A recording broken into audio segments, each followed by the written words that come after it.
Greetings to filmmakers, educators, and anybody interested in the topic of the portrayal of individuals with disabilities in film and television. This short video will discuss two films and two television shows from the 1960s to the present.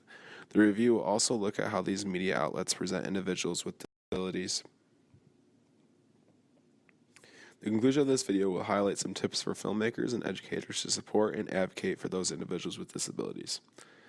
The first film I analyzed was Charlie, which was made in 1968. Charlie is a film about an intellectually disabled man who undergoes an experiment that gives him the intelligence of a genius. I chose to analyze this film because it was produced before major legislation in the United States that gave individuals with disabilities equal rights in society. This film presents a common perception, especially in the 1960s, that individuals with disabilities need to be fixed.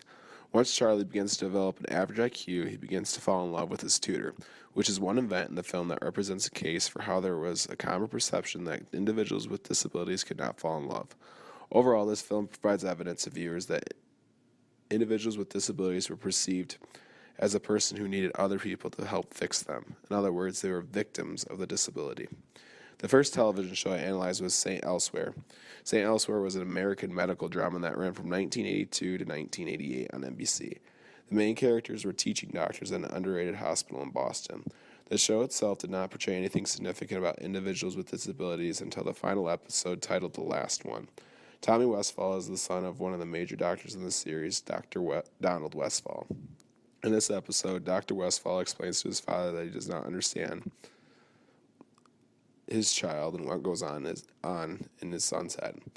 He says that all he does is stare at a snow globe all day. The series ends by Tommy shaking the snow globe and then being asked to wash his hands by his father.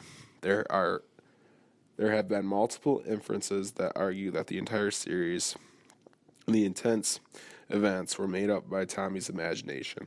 I chose to analyze this series because it depicts an individual with autism as having this supernatural imagination, which is not accurate.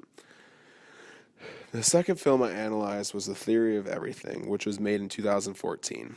The Theory of Everything is a true story about physicist Stephen Hawking.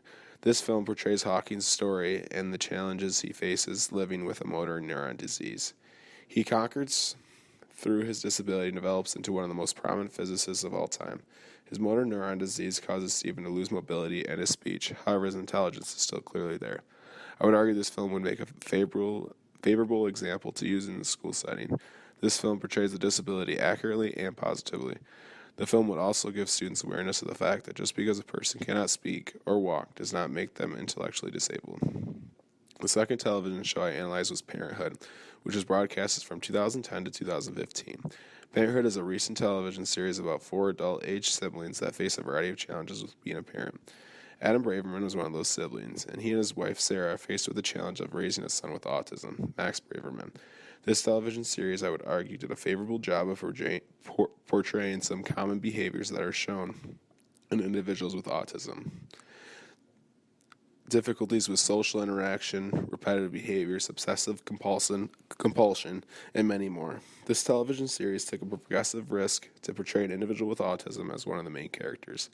Teachers could use clips in this series to show some common behaviors in children with autism. However, educators need to note that these behaviors do not line up directly with every person with autism.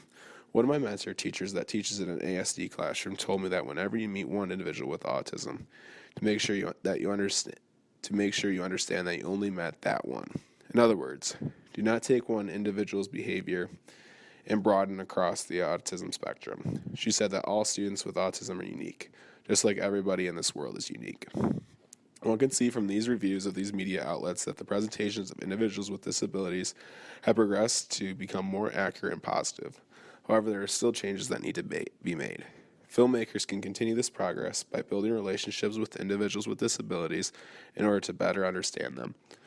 They can also hire individuals with disabilities to play roles, and they can create films that depict true and accurate stories of individuals with disabilities. Teachers can use films to help their students build an understanding for their peers with disabilities.